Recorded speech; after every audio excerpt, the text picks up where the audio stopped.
presentation is about the reasons for Lord Chaitanya's appearance.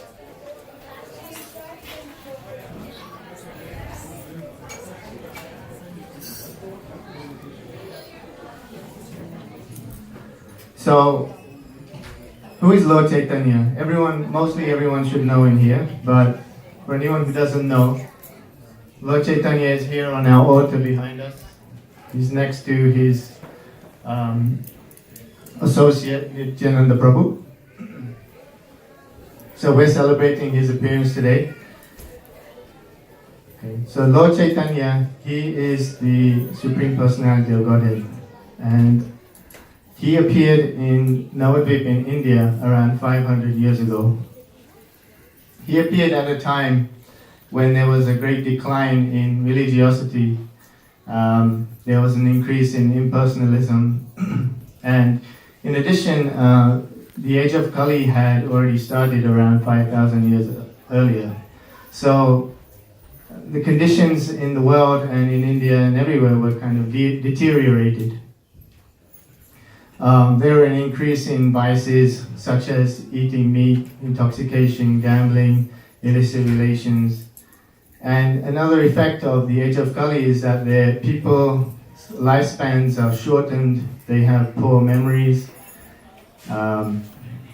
disease, and so on, right? So it was a time when a lot of negative effects were in the world. So another issue with the effect of Kali Yuga is that people are unable to follow religious principles and yogic practices.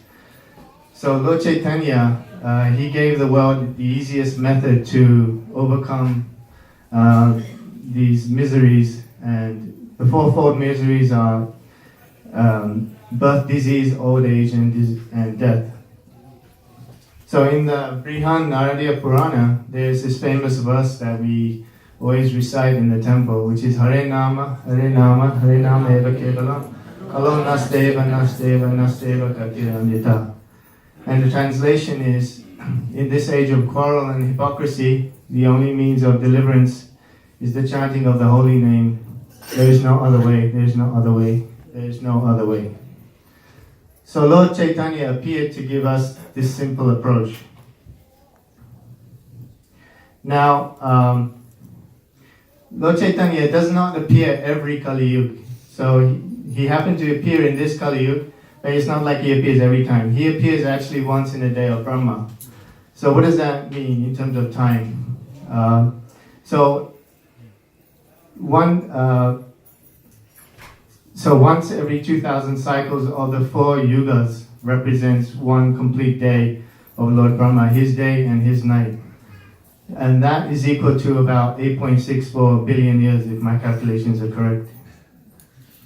So we're very fortunate that he only appeared about 500 years ago. It's like a split second ago in terms of the grand scheme of time. So we're very fortunate that he has appeared just, you can say yesterday. Now, just some background on the 4 yugas in case people are not familiar. There are 4 yugas: Satya Yuga, Treta Yuga, Dwapar Yuga, and Kali Yuga. And as you go from Satya Yuga to Kali Yuga, things deteriorate more and more. So in Satya Yuga, which is characterized by virtue, wisdom, religion, this yuga lasts about 1.7 million years. And then Treta Yuga is still good, but there is an increase in the level of vice. This lasts about 1.2 million years.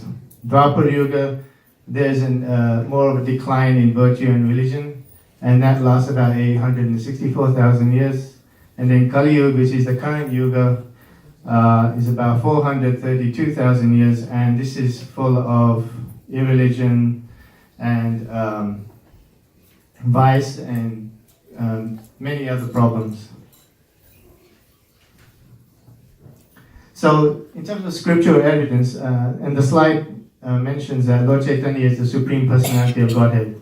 So, there should not be any doubt about this. and many new people who come to the temple or come into this movement, they don't really have that confidence sometimes. But there is a ton of scriptural references which I found, and too many to mention here, but I'll mention a couple of them. So one of them is from Srimad Bhagavatam, and this verse is Krishnam Varnam, Visha Krishnam Sangapangasya Pashadam, Yagne Sankitana Prayer, Yajanti Hi Sumedasa. The translation is, in the age of Kali, intelligent persons perform congregational chanting to worship the incarnation of Godhead, who constantly sings the name of Krishna. Although his complexion is not blackish, he is Krishna himself. He is accompanied by his associates, servants, weapons, and confidential companions. Another reference from Garuda Purana. I'll just read the translation. In the first part of Kali Yuga, I will appear in my complete spiritual form in Mayapur, Navadvip, and become the son of Sachi. And the next one there is, in the first part of the Kali Yuga, the Supreme Lord in the golden complexion will become the husband of Lakshmi. Then he will become a sannyasi and reside near Lord Jagannath. And there, as I've mentioned, there are many, many other references that predict the appearance of the Lord.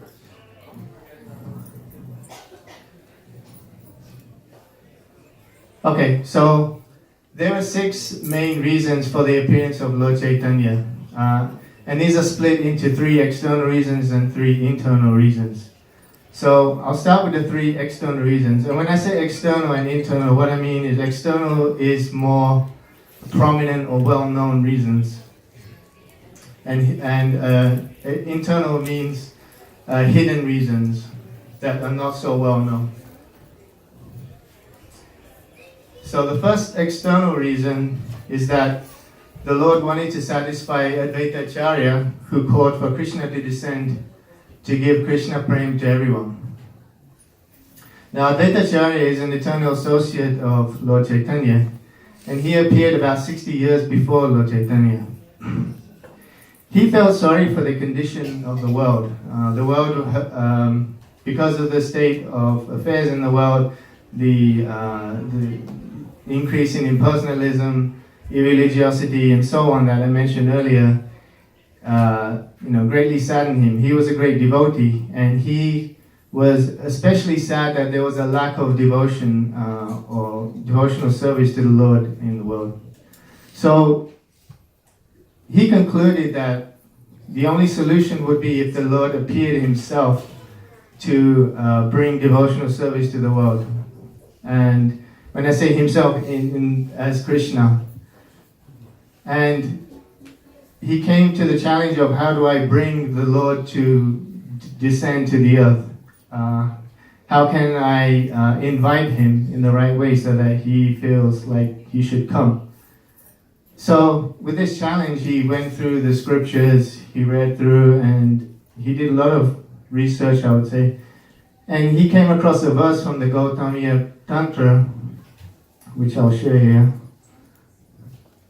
Tulsi dala matrena jalasya chula kenava vikrinite swam atmanam bhaktebhya bhaktavatsala.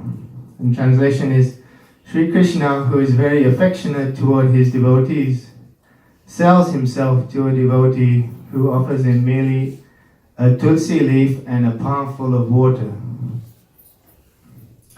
So, taking this verse to heart,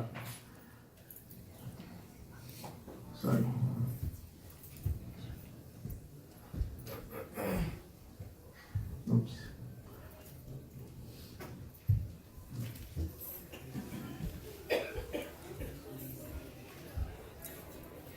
The arrows up and down. Yeah. So taking this verse to heart, we went to sit by the Ganges. He took tulsi leaf, Ganga water, and he cried every day. He cried, he offered tulsi leaf, Ganga water to the Lord, and he begged the Lord to appear on the earth. And eventually the Lord heard him, and the Lord agreed that he would come to the earth and give devotional service and accept his request.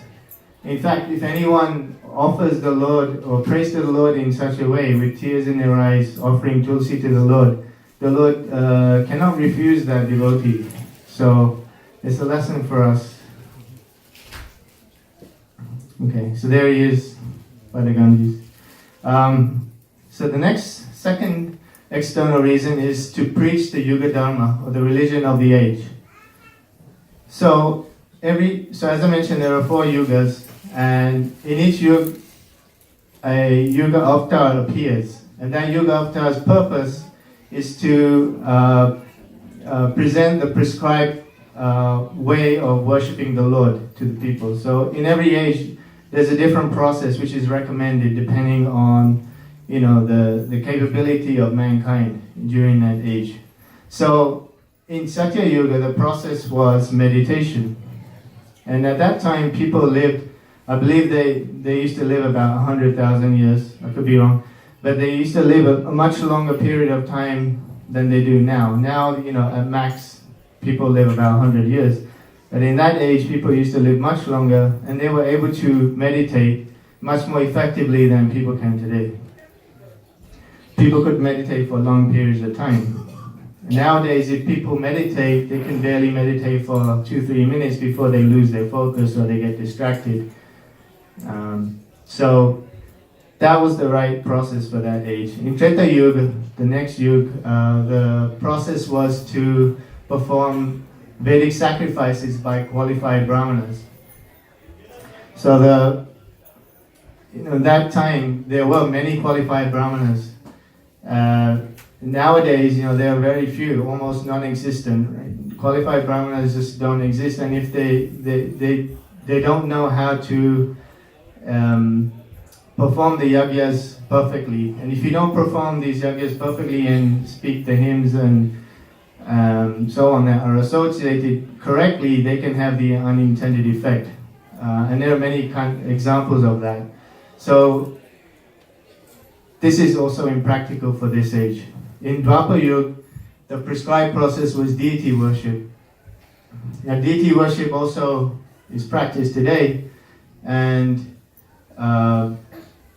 we're in Kali Yuga, but we're only just into Kali Yuga, 5,000 years out of 430,000 years.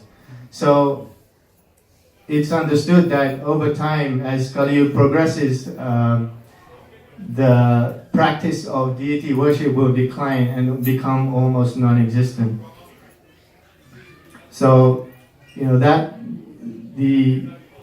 Kali Yuga, the actual recommended process is Nam Sankirtan, or the congregational chanting of the Lord's holy name. So this is what Lord Chaitanya came, one of his purposes was to bring that Yuga Dharma, congregational chanting, to the earth. One more thing about the yugas. In each yuga, the yuga avatar that appears in different colors. So in Satya Yuga, he appears in a white color. Treta Yuga, red. Dwapar Yuga, black, as in Krishna. And Kali Yuga, yellow. And Lord Chaitanya was a yellowish golden color. And then I think this is to prevent imposters or people saying that I am the Yuga Avatar. Unless you are this color, you cannot be.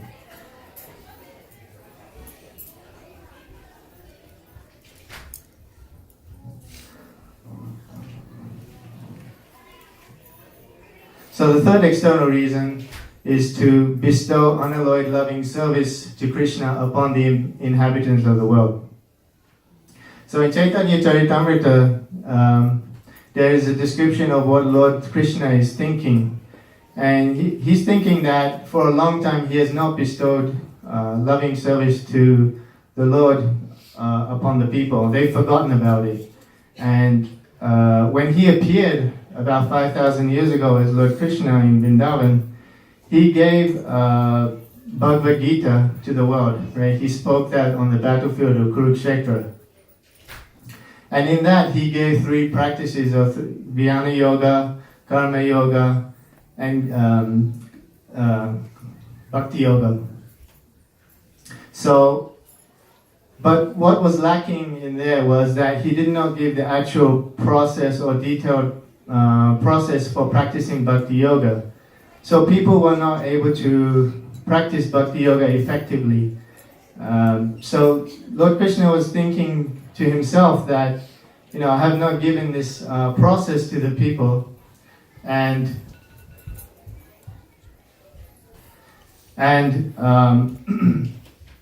people are worshipping me in awe and reverence, meaning looking up to him as the Supreme Lord, but they were not worshipping him with love. And this was something that was lacking. So what he was saying is that, people are worshipping me as Lord Vishnu, and they are able to, by doing so, they are, following the prescribed methods, the scriptural injunctions, the regulative processes, and so on. And by doing this, they can reach the spiritual planets, the Vaikuntha planets, but they cannot reach the topmost goal, which is reaching Goloka Vrindavan. And Goloka Vrindavan is where Lord Krishna resides and enjoys pastimes with his devotees in the loving mood. Just as he did when he appeared 5,000 years ago in Vrindavan. He enjoyed different pastimes with his devotees, such as the Gopas, the Gopis, his parents, and everyone there. It was a loving relationship, and it wasn't in the mood of awe and reverence. It was in a mood, in a loving mood, the different rasas, like I said, conjugal relationships or friendly relationships and so on. So that was something that he had not given to the world, and he felt bad that people weren't able to worship him in that way. So Lord Chaitanya's mission was to give this process to the people. One other thing that Lord Krishna mentions in Chaitanya Charitamrita is that his plenary portions, or the yuga avatars that appear, they can establish the principles for that age, but they cannot bestow loving service. Only Lord Krishna can do that. So for him to give that, he has to appear himself. Therefore, Lord Chaitanya is actually Lord Krishna.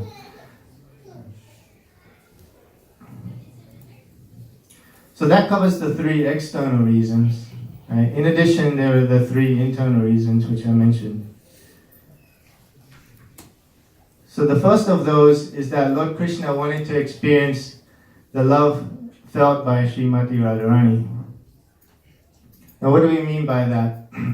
So Lord Krishna, he enjoys being worshipped by his devotees, and his devotees enjoy worshipping him, and they derive great bliss from doing that. And he wanted to experience what that felt like. So, Lord Krishna is always, used to being worshipped, and his devotees love doing that. But he wanted to kind of switch shoes with Radharani, who is his topmost devotees, and know what it would feel like to be in that position as the lover instead of the beloved. So that was the reason. And just to give kind of an analogy with the material world, so you could have, like, say, a CEO of a company, right? And when he goes to work, he is the top dog, and everyone more or less, worships him. He gives the orders, they do whatever he says, they work to please him, and so on. And when he comes home at the end of the day, he comes home to his family, to his wife and kids. At that time, he's not CEO anymore. He is, a father or a husband. So at that point, he's enjoying the relationship of helping his kids with the homework, helping put the garbage out, help with the dishes and whatnot, right? So his whole relationship changes with the people around him. So in kind of a similar way, Lord Krishna wanted to experience a different role, or flip the tables, as it were. So that's the first internal reason. second internal reason was to understand the transcendental mellow of himself by accepting the mentality of Radharani. So what do I mean by transcendental mellow? So Krishna has certain qualities, and one of those qualities is his extraordinary beauty, right? And it's very much described in the scriptures that how beautiful he is. His face, his lotus eyes, his black curly hair, everything is vividly explained. His very broad chest, his pinkish fingernails and toenails, the way his the jewels that he wears, the color of the garment against his skin. There's so many beautiful descriptions, and then whenever devotees or anyone came across him, they were like taken aback by how beautiful he was or is. Similarly, his personality was extremely sweet. Anyone that came in contact with him would be immediately attractive to his personality as well. That mischievous and fun personality that he has, and these are sort of his mellows. So the thing is, everyone around him, his devotees, can appreciate those qualities, but he himself, being the owner of those qualities, could not really appreciate them himself. So he wanted to be in the position where he could actually appreciate his own qualities, his own sweetness and his own attractiveness. And therefore he wanted to appear as in the mood of Srimati Radharani so that he could appreciate those things about himself. There's one story where Lord Krishna sees his own reflection in a mirror, and he becomes intoxicated with his own beauty himself. He doesn't, he sees that he's so amazingly beautiful that he becomes stunned. And the other thing is that Lord Krishna is Bhagavan, and by definition, Bhagavan is somebody who is full in all six opulences, which are wealth, beauty, renunciation, knowledge, fame. And these are all very attractive qualities that one can have. And when one has these in full, they are by definition all attractive. So that's the second internal reason. And the third internal reason is that he wanted to enjoy the bliss tasted by Radharani. So Radharani, there are many stories in the scriptures where you can see how she was so in so much bliss when she was remembering Lord Krishna. One of those examples is like she would sometimes speak to the bees, speak to the animals, speak to trees, and ask them like, where is Krishna? Sometimes if she saw the tamal tree has a bark which is the same kind of blackish bluish color as that of Lord Krishna. Once she saw that tree, she would immediately become stunned and become maddened with attachment or remembering Krishna. Similarly, if in the breeze there was a scent of Lord Krishna's bodily scent, she would immediately want to jump into the air and fly with the wind.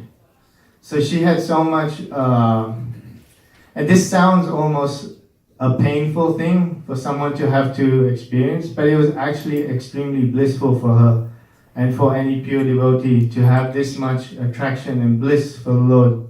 So Lord Krishna realized that they both enjoy each other's association, he and Srimati Radharani. However, he noticed that what she's experiencing is a lot more blissful than what he was experiencing. Her bliss was way another level that he could even comprehend. So he wanted to feel what that was for himself. In Nectar of Devotion, there are 6 characteristics of devotional service. And one of those is called Sandra Ananda Vishesh Atma, which means incalculably condensed bliss. Right? So pure devotees experience this kind of bliss in the association of the Lord. And this is what Srimati Radharani was experiencing. And this is the bliss that Lord Krishna couldn't understand himself. And the only way he could experience it is if he would appear with the same mentality, emotions, complexion as Srimati Radharani. So that was the third reason, right? And there's evidence of how that manifested, right? When Lord Chaitanya appeared, there are many stories of when he's performing Sankirtan or remembering Krishna in general, he would just faint, he would have tears in his eyes, he would get goosebumps. Another word for goosebumps, by the way, is horripilation. I don't know, I just found that out, it's a very odd word. His hair would stand on end, and even sometimes he would have deformation, or like his body would become deformed. He was in so much ecstasy. So this is kind of shows that he was experiencing that kind of bliss. So those are the 6 reasons, right? Just to summarize and recap on those, right? So 3 external or exoteric reasons were to fulfill the request of Advaita Acharya, to appear as the Yuga Avatar, preach the Yuga Dharma for the age, to bestow devotional service upon the world. And the 3 internal reasons were to relish the position of Srimati Radharani, to understand his own transcendental mellow, and to experience the bliss. And the wonderful thing is all of these kind of 6 requirements of that he had to achieve in the one appearance he did by appearing as Lord Gauranga or Lord Chaitanya. He took on the mindset, the complexion, the emotions of Srimati Radharani. He appeared as his own devotee, a pure devotee. He appeared at the time of the Yuga Avatar, so he fulfilled that requirement.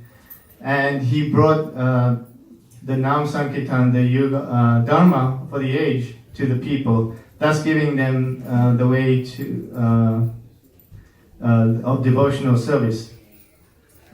And also he appeared at the request of Advaita Acharya, thereby fulfilling that request as well. So it's very wonderful that in the one, he solved the problem in one shot, and in a very elegant way, and that is Krishna.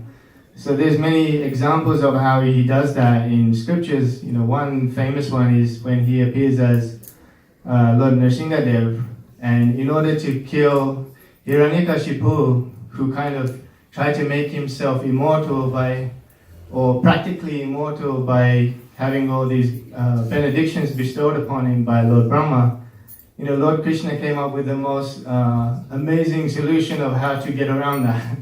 So, you know, Lord Krishna is so intelligent that he can, you know, you can't outsmart him. So, you know, I think it's very wonderful how, you know, going through these 6 reasons that you can see how the Lord thinks. So, to summarize, to conclude, Lord Chaitanya has given us the easiest approach, right? The Nam Sankirtan movement of congregational chanting is a very simple process for this day and age, and it can be followed despite, you know, all our shortcomings in the age of Kali, right? We have very limited memories. All we have to remember is one mantra, right? So he's given us the simplest process to achieve the highest goal. In this, you know, nowadays people are looking for get rich quick schemes, right? They want a lot of money with less effort.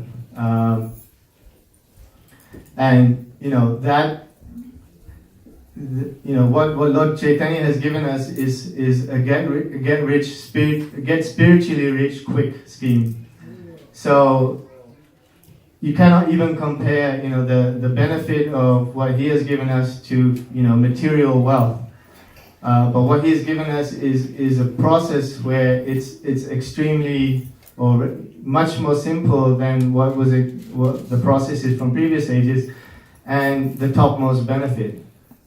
So the question for all of us is, why are we not jumping on this opportunity? Right? It's a once in a lifetime, or once in a million years, or whatever you want to call it, opportunity that doesn't come around, and we have it right on our on our laps. So we should take advantage of it. One second point there is that the best way to reach Lord Krishna or to please him is through serving his devotees. So, even in this world, right, if you want to reach somebody like a CEO or a rock, your idol or whoever, right, you can't really reach them directly. You have to reach them through some family member of theirs or something like that, right? In a similar way, Lord Krishna, you have to reach him or please him by serving his devotees, or serving the servants of the servant of the servant, and so on, right? By doing that, Lord Krishna is pleased. So his topmost devotee is Srimati Radharani, so we should please her. But what is more simple is if we please Lord Chaitanya directly. He is the most merciful, most munificent expansion of the Lord. And by pleasing Lord Chaitanya, we can easily please Lord Krishna and reach Lord Krishna in his eternal abode. So the process is very simple. All we have to do is follow the 4 regulative principles. Right? Those are no meat eating, no intoxication, no gambling, no illicit relations. We have Shuddhi Prasadam, which is food or remnants of food that were offered to the Lord. And then just chant. And the mantra to chant is Hare Krishna, Krishna Krishna, Hare Hare, Hare Rama, Rama Rama, Hare Hare. So I'll conclude there. Please forgive me for any mistakes I made, and I hope you enjoyed.